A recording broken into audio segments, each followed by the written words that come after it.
Disponibilizo para vocês um trecho da aula, né? Aula de aconselhamento bíblico, e nós vamos com o capítulo 3, começar hoje no capítulo 3 do curso Bacharel em Teologia. Vamos lá. Bom, biblicamente, não é possível se referir ao exercício do aconselhamento como sendo uma tarefa apenas de uma classe de profissionais da igreja. Ou só o pastor, ou só outra pessoa qualquer, tá? Na verdade, o aconselhamento é uma tarefa da igreja. Então, é necessário que tenhamos mais pessoas da igreja envolvidas nesse trabalho, que é um trabalho de extrema importância. Ainda mais no tempo que nós estamos vivendo, irmãos, que demanda muito aconselhamento, porque os problemas, eu não sei se com o tempo os problemas vão aumentando, né? A quantidade de problemas é muito grande. Então, é necessário, o aconselhamento hoje é necessário na igreja. É uma parte difícil, né? E coisas que a gente nem imaginava que ia acontecer, acontece hoje no meio do povo de Deus e precisa de aconselhamento. Bom, o aconselhamento que se firma na palavra de Deus é uma tarefa de todo o corpo de Cristo. Isso precisa ser conscientizado dentro da igreja. A igreja tem que ter consciência de que todos têm que estar envolvidos nesse trabalho de aconselhamento bíblico. A parte de aconselhamento pastoral, eu posso concordar com alguns que questionam, que isso é tarefa do pastor, mas o aconselhamento pastoral, a maior parte é aconselhamento bíblico. Vocês concordam comigo? Então, essa parte de aconselhamento bíblico que é tarefa de toda a igreja, aconselhar biblicamente, tá?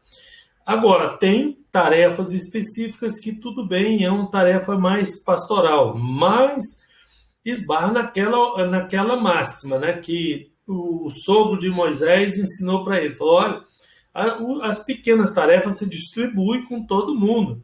Aí os casos que for muito difícil, para as pessoas trazem a demanda até você, que senão você não vai dar conta desse povo, né? Mais ou menos isso. A igreja tem uma demanda crescente, muito grande de aconselhamento bíblico. Se a igreja não oferecer esse aconselhamento bíblico, sabe o que ele vai fazer? Ele vai atrás em outra, né? Hoje tem aconselhamento pela televisão, bate na porta e tudo, né? É complicado esse negócio. Ou a igreja oferece, ou se não oferecer, tem outros que querem oferecer isso e se dispõe, marca a hora e vai lá. A igreja às vezes não quer ir na casa das pessoas para aconselhar, não é? Pois é, esse pessoal que eu estou falando, eles vão lá, eles agendam, vão lá quantas vezes for necessário, tem pessoal treinado para isso. E não é um aconselhamento bíblico, né? É uma Bíblia distorcida, tá vendo? Então, os filhos das trevas acabam sendo mais prudentes que nós, né? Os crentes. Porque os crentes, quem deveria fornecer a base bíblica para a igreja no aconselhamento acaba, né? Cada um se escusando por algum motivo, né? E um pensa que a tarefa é do outro, o outro que é do outro. Por isso que começamos falando aqui hoje que isso é uma tarefa da igreja. Tá? Do corpo da igreja. Os obreiros da igreja têm a obrigação de oferecer aconselhamento bíblico para a igreja. Se aquilo for demais para ele leva para o pastor, ele leva para a instância. Se for necessário, reúne conselho para... Né? Porque tem casos e casos, né? Tá? Mas os casos simples, que são muitos e não estão sendo tratados na sua maioria, precisam ser revistos aí esse consenso, isso dentro das igrejas, tá? Bom, o aconselhamento bíblico, então, é uma tarefa da igreja com propósitos bem definidos, né? Colossenses capítulo 3:16, né? Habite ricamente em vós a palavra de Cristo, instruindo-vos e aconselhai-vos mutuamente, tá vendo? Aconselhai-vos mutuamente. Isso aí era Paulo instruindo a igreja de Colossos e falando que esses conselhos tinham que ser mútuos, né?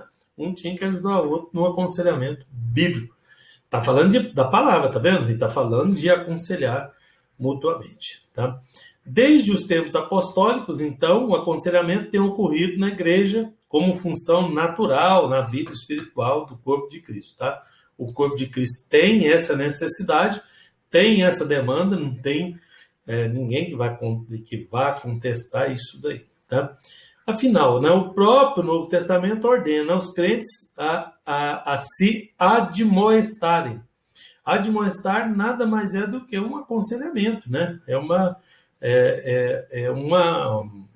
forma de aconselhamento, tá? Mas não é só admoestar, olha aí para vocês verem, isso admoestar está no Romanos 15, mas temos aí a exortar, que também é aconselhamento, tá?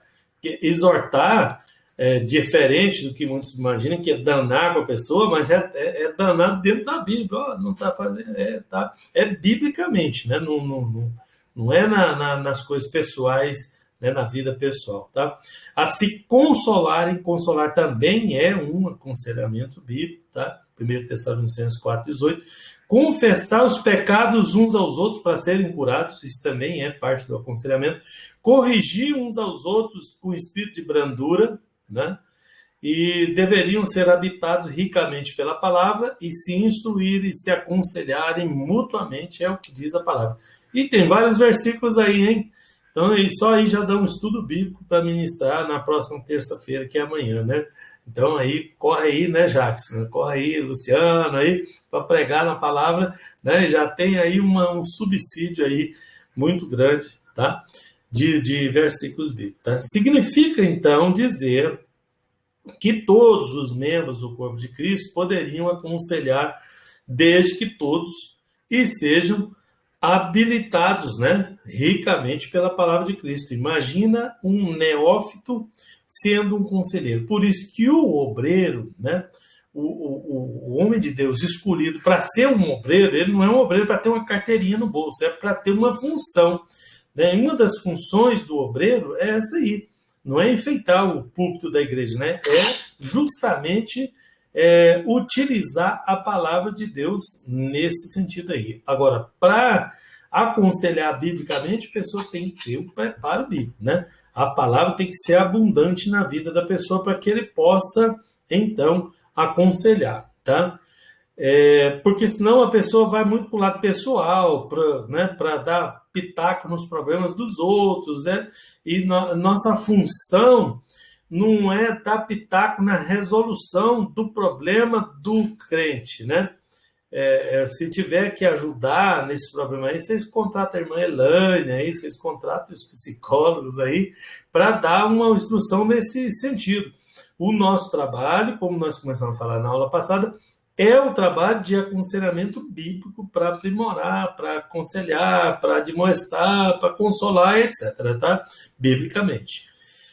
Porque a própria palavra de Deus ela é poderosa, eficiente, eficaz para resolver os problemas, tá? Bom, então portanto, o conhecimento e a vivência profunda da palavra do Senhor que nos faz pessoas habilitadas para o aconselhamento mútuo no seio da igreja, né? Mútuo, porque um está aconselhando hoje, amanhã o outro está aconselhando um, e ninguém é superior a ninguém nessa situação aí, tá?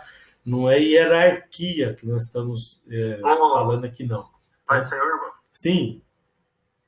Deixa eu fazer uma pergunta para o senhor. Pergunte. Qual que era assim, o regime que era adaptado assim, para fazer, por exemplo, um diácono? Um diácono, um presbítero, como que era? Antigamente tinha carência.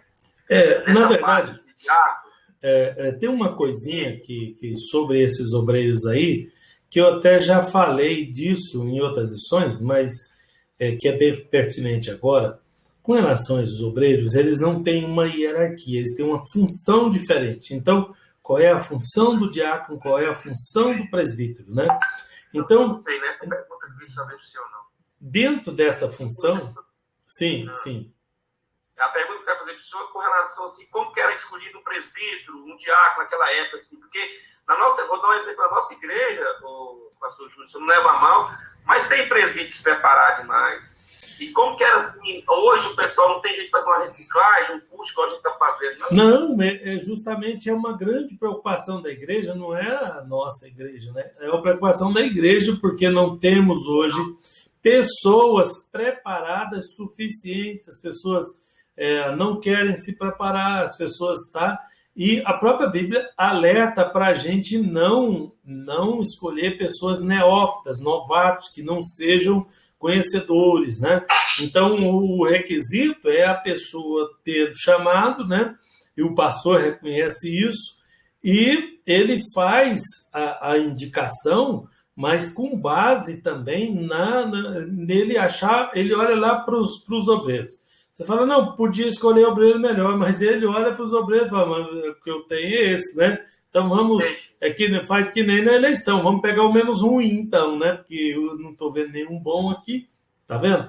Então, há uma carência muito grande de pessoas preparadas que leem, que estudam, que se preparam, que faz curso, que querem, né, progredir nesse sentido aí, tá?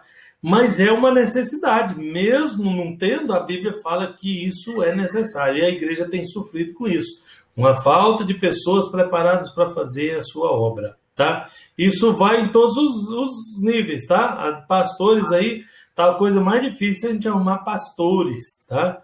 Pastores que estejam aptos a dirigir a igreja. Então, é uma coisa uma coisa bem atual, né, que a igreja está passando, é um problema que a igreja está passando. Na página 38, o aconselhamento bíblico como tarefa da igreja desafia a comunidade local, né, diante de tendências da solidão do aflito, tá? Olha, Gálatas 6, né, ele começa com Gálatas 6, levai as cargas uns dos outros, né? Porque o conselheiro, ele ajuda nisso, né? A pessoa a carregar a carga dele, né? Uma carga emocional, uma carga espiritual, uma carga... E o conselheiro, ele ajuda nisso aí, tá? Então, tem pessoas com dons de exortação, por exemplo, né? Que é exortar, encorajar, tá? Assim como todos podemos e devemos também evangelizar pessoas com um dom específico de evangelismo. Então, tem pessoas com dom específico para quase todas as funções, mas todos eles têm uma mesma missão. Por exemplo, tem pessoas que têm um dom de evangelismo, não tem? Mas todos têm que evangelizar, não é só os que têm um dom. Tem pessoas com um dom específico de conselheiro, né, para uma coisa específica. Mas toda a igreja tem a tarefa de aconselhar biblicamente. Então, uns têm, em algumas áreas, um pouco mais do que os outros, né? Mas todos têm o chamado geral. Nós chamamos de chamado geral e chamado específico, tá? Na chamada geral, inclui todo mundo, e de pregar o evangelho não é para uns, para quem tem um dom, não, é para todos, tá? Só que no meio desses todos aí, tem alguns que têm os dons, né, o dom da palavra da sabedoria, e que vai ter um destaque, um sucesso maior no seu trabalho. Mas que os outros também são importantes, que precisam ser usados por Deus, tá? Bom, então, é importante então entender que a orientação bíblica nos leva a reconhecer também que dentro do corpo de Cristo, essas pessoas, né, com dons específicos, exercem os seus ministérios, né? E que tem um chamado para todo mundo. Os pastores têm de Deus autoridade para aconselhar, treinar pessoas, né, para o ministério em diversas áreas. Deveriam, na área do aconselhamento, né, então, capacitar, portanto, as pessoas com esse dom e formar um centro de aconselhamento em suas comunidades, né? Que é uma necessidade, que é uma tarefa que a igreja precisa desenvolver um pouco mais, né? Nos últimos anos, a igreja vai dando mais ênfase ao evento, né? A eventos. Então, faz eventos, setoriza a igreja, evento do jovem, evento das irmãs, evento dos... mas todo mundo faz isso. Mas tem coisas dentro da igreja que precisa ser feito, que aí não sobra nem tempo, nem espaço, nem solução. Então, as coisas que são importantes, às vezes, estão sendo deixadas, né? O departamento de evangelismo está sendo deixado, o departamento de aconselhamento, tá vendo? As falhas.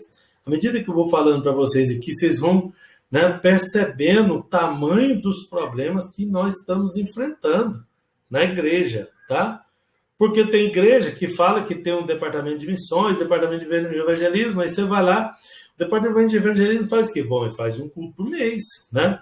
Naquele culto por mês, tem pessoas, vai lá, convida as pessoas não creem? Não, é muito difícil, as pessoas não querem ir, né? Arruma-se uma desculpa de modo que o departamento de evangelismo não funciona como departamento de evangelismo, ele é só um evento dentro da igreja, ele é só mais um evento no meio dos outros. A mesma coisa com aconselhamento, que nem tem, né, a área de aconselhamento, na maioria das igrejas não tem a área de aconselhamento. Uns têm informalmente, né? Porque quando tem pessoas preparadas, né, igual a Mailane, por exemplo, eu tenho certeza que muita gente da igreja dela procura ela querendo um aconselhamento, uma ajuda, uma coisa, né, porque sabe que ela tem preparo para ajudar. Né, e assim vai. Então, dentro das igrejas tem esse ou esse, mas você não vê um departamento disso. Eu não entendo por que as pessoas separam na igreja em departamento dos jovens, departamento das irmãs, por afinidade. Por quê? Porque por tarefa não é, né? A tarefa das irmãs não é diferente da tarefa dos irmãos, dos jovens. Né? Porque aconselhamento bíblico, por exemplo, pode ter irmãos, jovens, irmãs, não é? Evangelismo pode ter todo mundo também. Então, esses setores que deveriam ter na igreja não tem. E os que não precisam ter, tem. E ocupam espaço, né? E ocupam uma área que acaba prejudicando, né, o desenvolvimento geral da igreja. É como todo mundo quer fazer igual os outros, mas na outra lá tem, aí a daqui também tem, porque a de lá tem. E aí a de lá não faz o que deveria fazer, e a daqui também acaba não fazendo. E põe a culpa no tempo, no mundo, na época. Vi um pastor falando recentemente na igreja lá que esse negócio de evangelizar de casa em casa não funciona mais e tal. Olha onde é que nós vamos parar, tá? Não tem, e ainda tem gente que se justifica usando isso contra, tá? Bom, no item 3.2, na página 38, no final, né? A cura que se experimenta no contexto do aconselhamento acontece no contexto da koinonia. O que é uma koinonia? O que é o contexto da koinonia? Koinonia é a comunhão dos santos. Eu vou falar aqui de forma bem simplificada, porque vocês vão entender o que está no texto aí, tá? Koinonia é a comunhão dos santos, é a comunhão uns com os outros que nós temos que ter, tá? Então, a cura experimentada no aconselhamento bíblico acontece dentro da comunhão dos santos. Porque na comunhão a pessoa tem confiança de procurar uma ajuda, né? E às vezes se abrir um pouco mais e receber um aconselhamento bíblico, o que está muito difícil na igreja, porque como é que a pessoa vai confiar de contar coisas pessoais para outra pessoa que às vezes não é de tanta confiança assim, né? E por aí vai. Nós temos muitos problemas para resolver, viu? Muitos problemas. E a igreja deveria estar focando nisso, né? De como resolver esses problemas. Eu não estou dizendo aqui que eu estou com a solução aqui nas mãos, não. Eu estou pontuando que a igreja tem esses problemas e eles precisam ser resolvidos, tá? Vimos no capítulo anterior, né, na outra aula, que um dos propósitos do aconselhamento é na prática bíblica da confissão, tá? Experimentar a cura por meio da intercessão de uns para com os outros. Então, quando fala de confessar os pecados uns para os outros, é porque o ato de confessar traz uma cura muito grande. Todo mundo sabe disso. A igreja sabe disso, que é o alívio. A pessoa está com um fardo pesado em cima dele, né, de pecado não confessado, e ele olha para a igreja, para quem que ele vai ter coragem de abrir o seu coração para receber uma cura, né? Para receber uma ministração de cura, uma pessoa que seria idônea. Pois é, a igreja precisa preparar esse tipo de obreiro, né? É esses obreiros que a igreja precisa, né? O obreiro que evangeliza, o obreiro que aconselha, o obreiro que faz a vontade de Deus, e não o que está virando uma roda, né? Técnica no meio da organização. Então, a organização se pauta em preceitos que não são importantes, que nem deveriam existir, e o que precisa mesmo não está havendo o treinamento ou está havendo uma forma, Porque isso não pode ser feito de qualquer maneira. Eu não aconselho a pessoa chegar lá na igreja e escolher uma pessoa, eu quero confessar com aquele ali, né? Ele pode trazer um problema muito maior, né? Tem casos que vira até separação, tem casos que sabe que tem casos que são delicados e tal, então a pessoa tem que ter um certo preparo para ele ajudar a carregar o fardo um do outro, né? O pastor tem que identificar se aquela pessoa... Tem pessoa que não consegue guardar segredo de jeito nenhum. Se ele não consegue guardar segredo de jeito nenhum na vida dele, no dia a dia, né? Se ele depara com um problema pessoal de alguém, vocês acham que ele vai guardar aquilo? Que ele vai ter o cuidado, né, de guardar aquilo? Não é de jeito nenhum, né? As pessoas que são mais discretas, que têm um pouco mais de facilidade, eles precisam ser treinados para que eles consigam mais ajudar a resolver os problemas, que os problemas são muitos, tá? Mas aí o primeiro probleminha que aparece alguém tenta resolver, quando no dia seguinte a igreja todinha sabe do problema da pessoa. Acabou com todo, né, o processo. O próximo vai falar, não, o próximo vai pôr a barba de molho, né? Fala, opa, deu zebra aquele lá, eu que não vou, né, contar o meu problema lá e expor, porque é uma exposição muito grande isso, tá? E inclusive, um tabu muito grande no meio das igrejas. Fala, né, eu já fui questionado, a pessoa fala, mas esse negócio de confessar os pecados uns aos outros, a gente tem que confessar para Deus. A pessoa tem tanto medo de tocar nesse assunto que ele fala, tem que confessar para Deus. Pois é, mas se nós conseguirmos ajudar a carregar o fardo do outro, acabamos chegando nesse ponto. Mas para chegar nesse ponto, tem que ter o quê? Koinonia. Que é a koinonia?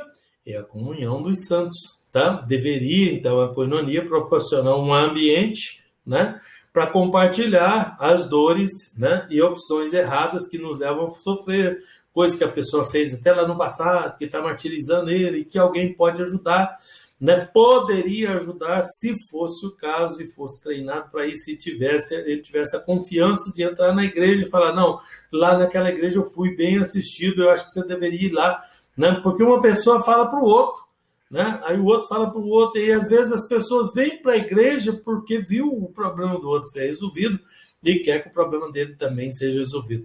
Mas na maior parte das vezes ele não tem essa confiança, porque as pessoas não são treinadas para isso. Ele é treinado para dirigir o culto das irmãs, para dirigir o culto dos jovens, para dirigir, para fazer isso, para fazer aquilo, para preparar um evento, para isso, para aquilo, para isso que ele é treinado.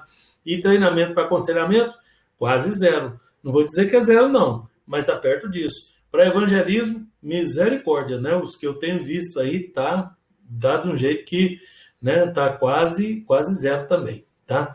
Então isso, né, poderia ser feito, poderia ser melhor utilizado, melhor trabalhado dentro do conceito de koinonia, de comunhão dos santos. Dentro da comunhão adquire-se aquele conforto, aquela confiança necessária para se fazer a demonstração, né, animar a pessoa, exortar, ou qualquer coisa desse tipo na área do aconselhamento, tá? Bom, a confissão, conforme Tiago, estou na página 39, deve acontecer nesse ambiente, no ambiente de koinonia, tá? Confessai uns aos outros, orai uns pelos outros para seres curados. Olha aí, né? Confessai uns aos outros, orai uns pelos outros para seres curados. Para isso tem que ter comunhão, tá? A pessoa que nem conhece o outro direito, não chorou junto, não participou de ser junto, ele não pode aconselhar o outro, né?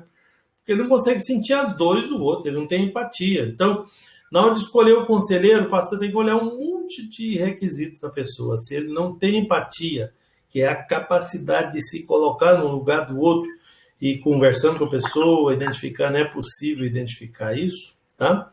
Se ele não tem empatia, ele não serve para ser um conselheiro. O conselheiro, ele tem que ter a capacidade inata de se colocar no lugar do outro, tá? Isso é empatia, tá? E a Bíblia nos ensina, nos instrui a fazer isso, né? É bíblico, confessai uns aos outros e orai uns pelos outros para seres curados, né? A cura vinda da confissão é uma coisa que ninguém pode contestar, né? ela acontece. E tem muita gente ferida. Às vezes são probleminhas pequenos, gente. Às vezes é probleminha que poderia ser resolvido com uma simples conversa, né? E a pessoa carrega aquele fardo pesado enorme, né? Pastor Antônio? Sim, fala, Marlene. Tem, assim, a Bíblia ela é tão sábia que ela nos instrui, né? Que a pessoa ela tem que confessar, né? Tem uns com os outros para ajudar a carregar o fardo, porque se não confessar, esse faz gerar doenças psicossomáticas. Exatamente. Eu vou falar que são muitas doenças psicossomáticas. Exato. Né? Olha, irmãos, também então, né? A irmã Elaine, essa que está falando com a gente aqui, irmãos, ela é psicóloga. E eu garanto para vocês que a base do trabalho dela é a confissão. Ela tem que pegar uma sessão, 2, 3, até a pessoa ganhar a confiança da pessoa, para depois ela poder aconselhá-lo, né? Antes de confiar, ele não vai abrir 1 centímetro, né? Não vai abrir ali o coração de jeito nenhum. Então, tudo é com essa base. Agora, lá no seio da igreja, teoricamente, já deveria ter a koinonia, né, que é a comunhão dos santos, suficiente para que a pessoa pudesse abrir o seu coração e receber a cura. Então, tem muita gente ferida que precisa da cura, que não consegue por essa falha. É uma falha técnica. Observe que isso é uma falha técnica no nosso meio, tá? Então, é necessário e urgente a busca pela recuperação da koinonia, né? Então, não tem aconselhamento sem ter koinonia. Então, antes da gente falar em aconselhamento, nós temos que falar na comunhão, na koinonia, né? Nós temos que melhorar a comunhão para depois alcançarmos, né? Porque aí gera confiança, gera credibilidade, né? Para depois a gente falar aí na confiança que possibilita uma confissão para cura, tá? Isso não dispensa treinamento, qualificação, que deveria ter, né? Porque tem técnicas, tem métodos, tem detalhes que precisa ser tratado nisso, né? Então, isso nos desafia a compreender os desafios de levar, né, uma comunidade à maturidade e até a varonilidade de Cristo, que é o que está no texto aí, tá? A estatura de Cristo. Vou dar um exemplo para vocês. Eu me deparei com um problema de um policial. O policial militar aceita Jesus, fica crente, né? E estava muito crente, estava bem, né? Estava bem naquele primeiro amor ali. E acontece que alguém questionou ele, falou: mas como é que você vai ser crente e sendo um polícia? E se você matar alguém, você vai para o inferno, agora você sabe e conhece. E ele ficou com esse fardo muitos dias. Se ele não tivesse a confiança suficiente para falar comigo, eu nem era pastor dele, tá? Eu não era pastor dele, mas ele teve confiança para se abrir comigo e conversar. E com uma conversa simples, bíblica, um aconselhamento, ele tirou aquilo do coração. E ele foi policial ainda por muitos anos e nunca saiu, ele só saiu da polícia assim, ele aposentou e ficou só na obra de Deus, tá? Então, esse caso, por exemplo, é uma cura que ele alcançou através do aconselhamento bíblico. Eu mostrei para ele na Bíblia que isso não tinha problema, né? E ele acreditou em mim, mas alguém tinha falado para ele já tinha chegado com o joio e já tinha plantado no coração dele. Falou: não, você vai para o inferno com essa farda sua aí, você, né, larga esse revólver aí e vai servir a Jesus. E aí ele tinha sido chamado, sendo policial e tudo, e eu aconselhei ele, e garanto para vocês que hoje ele tem um coração livre com relação a isso, tá? Até no caso de uma fatalidade, dele ter que matar alguém, eu expliquei para ele como é que funcionava biblicamente, né? E ele foi curado, tá? E era um problema. Isso podia, vocês concordam comigo que isso podia invalidar até a fé dele? Ele podia desviar por causa disso? Ou podia passar uma dificuldade muito grande para a sua família por causa disso? E um problema simples, eu não tive grandes problemas para aconselhar ele. Foi ali 1 hora de conversa e ficou tudo resolvido. E garanto para vocês que está resolvido até hoje, né? Ele mesmo testifica isso, que isso resolveu aquele problema que ele tinha específico. Então, eu estou falando de um caso real. E quantos casos que tem aí, né? Que nós temos aí na igreja de pequenos problemas até menor que esse, mas que faz a pessoa ter uma vida difícil, cristã difícil, a pessoa não cresce, não desenvolve. Aí todo mundo tira pedra no sujeito que não está crescendo, mas ajudou ele. Alguém teve comunhão com ele para ajudar a tratar os problemas, para ele crescer na graça e no conhecimento. Às vezes ele tá passando por um problema íntimo, de foro íntimo, simples, que impede ele de crescer, que impede ele de se desenvolver assim, diante de Deus, diante da graça de Deus, diante das coisas de Deus, tá? Eu tive um outro caso, esse eu não cheguei a aconselhar, tem um microfone aí que está dando interferência aí, alguém está com o microfone aberto, está dando interferência aqui. Um caso, né, eu vou ser direto com vocês com isso, porque é um caso real que aconteceu. Ele congregava numa igreja muito rígida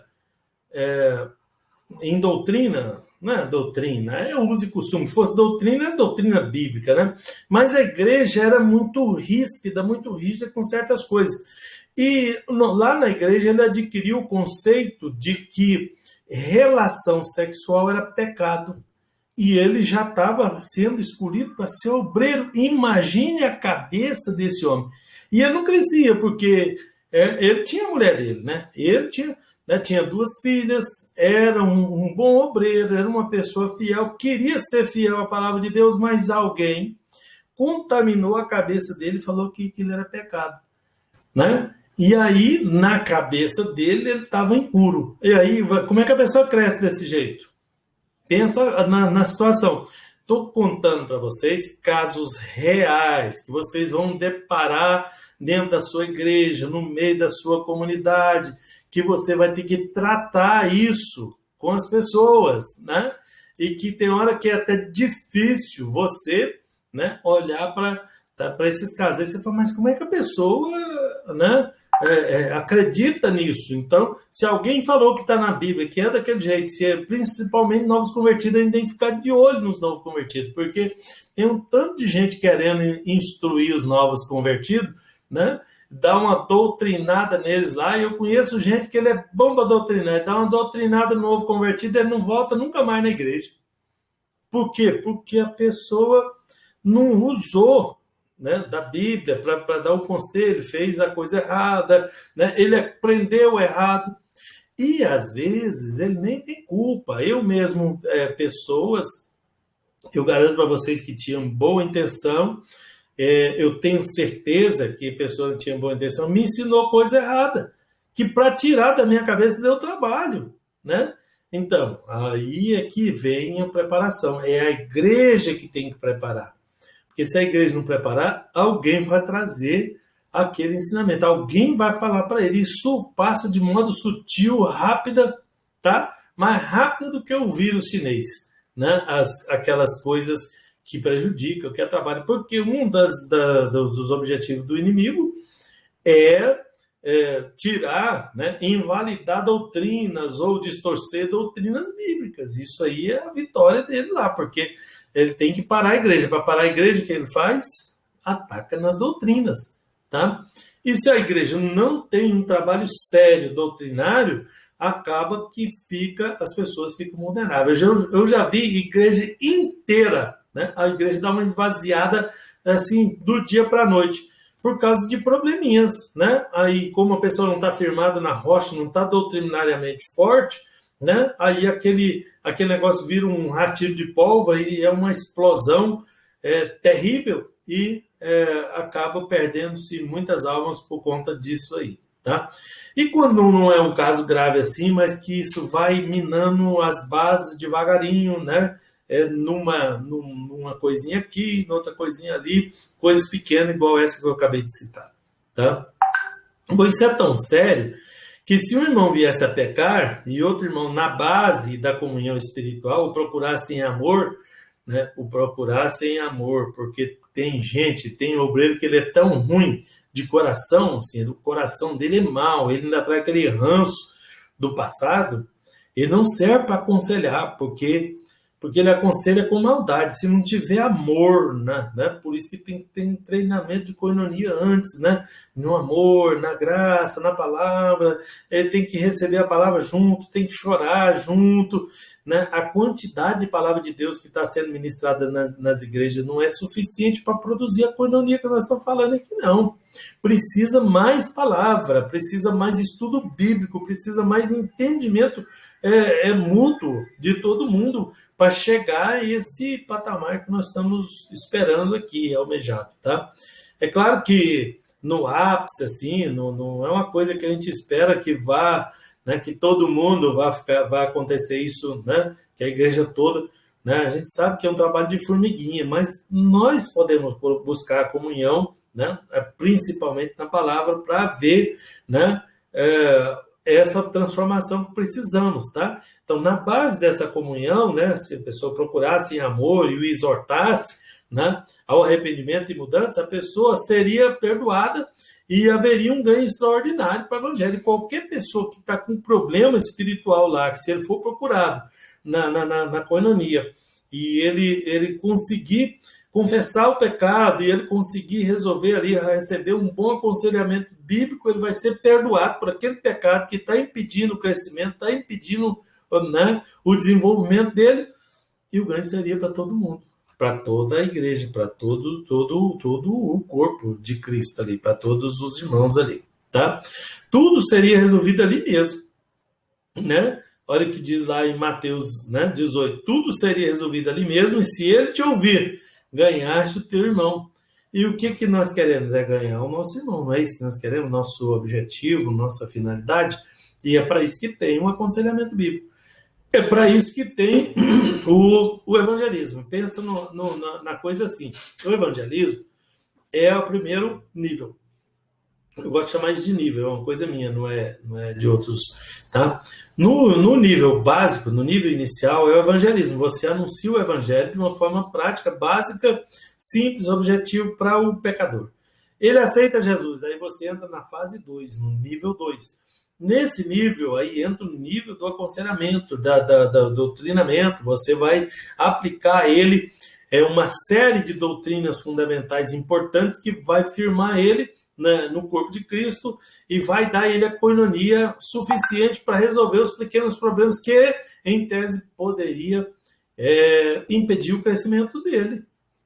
Se a pessoa, então, recebe uma boa orientação bíblica no início, que nós chamamos de discipulado, tá? Então, nós temos o evangelismo, a pessoa aceita Jesus e ele entra no discipulado. Né? O discipulado hoje, a pessoa fala, não, o batismo é isso, tá pronto. Não, é muito mais que isso. Né? A pessoa deveria ficar aí 1 ano sendo discipulado, sendo trabalhado nas doutrinas fundamentais, né? Para ele ganhar essa confiança, essa koinonia, e ele poder, nesse período, se livrar dos problemas que ele vai vir cheio deles. Não tem alguém que vem na igreja já limpinho, prontinho, alvo mais que a neve. Não tem isso, né, meus irmãos? Todas as pessoas têm problema. A pessoa que não é crente, ele vem com problema. A pessoa fica procurando pessoas limpinhas lá para trazer para a igreja. Bem alvinho, né? Ele procura dar uma olhada assim na sociedade e escolhe o que ele vai pregar. Fala, não, aquele ali está limpinho, mas ele está limpinho por fora. Por dentro ele é um sepulcro caiado, porque se ele não tem Deus, o inimigo contaminou aquilo ali certamente, tá? Então, ele tem problemas, ele tem dificuldade, precisa ser trabalhado. Isso precisa ser trabalhado no seio da igreja, né? A igreja é a responsável por isso. Eu espero estar conseguindo mostrar para vocês que o trabalho de aconselhamento é um trabalho do corpo de Cristo, da igreja, não é de uma pessoa específica, não é de um pastor, né? Não é do presidente ou de um dirigente. É de todo mundo, tá? Estou no final da página 39, se historicamente a igreja tivesse levado mais a sério essas palavras de Cristo, porque tudo isso está aí nas palavras, aí nos versículos citados, tá? Assumindo o seu papel como comunidade terapêutica, tá? Muitos problemas de exposição pública, né? Separações, desencontros, feridas expostas teriam sido evitados pela força do amor e da graça de Deus na vida da comunidade, tá? Então, essa coinonia esperada, buscada, deveria ter sido alcançada, né, pela igreja. E se historicamente ela tivesse levado isso mais a sério, chegaria-se, em tese, nos nossos dias, em melhores condições, tá? Recebemos isso em condições precárias, nós, crentes da agora, mas eu digo para vocês, vamos acabar passando ela, se não tomarmos cuidado, pior do que recebemos, nesse sentido, né? Se nós não abrirmos os nossos olhos para isso, para as necessidades práticas da igreja e trabalhar isso dentro do seio da igreja, nós corremos o risco de repassar essa igreja para a próxima geração pior do que o que nós recebemos. Tem um certo candidato aí que falava que pior que tá não fica, mas fica, tá? Tem jeito de ficar, não tem nada ruim que não possa piorar, infelizmente. Desculpem, né, eu ser sincero a esse ponto com vocês. Mas se a gente não pensar, não raciocinar dentro dessa lógica que eu estou falando, nós não vamos conseguir também contribuir para a melhoria, porque aí a gente fala, não, isso não é problema meu, isso é problema do presidente, isso é problema do pastor, isso é problema desse, é problema daquele, tá? E não é nada disso, isso é problema nosso, é problema meu, é problema seu, todos nós. Bom, vamos para o capítulo 4? Abre aí, capítulo 4. Pastor Júnior, antes de eu passar para o capítulo 4, deixa eu colocar um negócio aqui rapidinho. Coloca. Assim que eu encontrei Jesus, teve um discipulado. A nossa igreja foi 3 meses discipulado. Nós fizemos aquela castilinha igual da escola bíblica dominical. Sim. E pelo que assim que a gente vê com relação à igreja, procura fazer tudo certinho. Mas sabe o que acontece, pastor Júnior? Vou ser bem honesto com o senhor. A pessoa que quer, ele vai atrás. Ele procura, você entendeu? Quando eu fiz o discipulado, eu achei muito bom, mas eu queria mais, certo? Certo. Então, o que eu fiz? Igual eu estou fazendo curso com o senhor aqui, eu estou aprendendo muita coisa. Nesse decorrer desses anos que a gente está junto já, aprendi muita coisa e creio que vou aprender.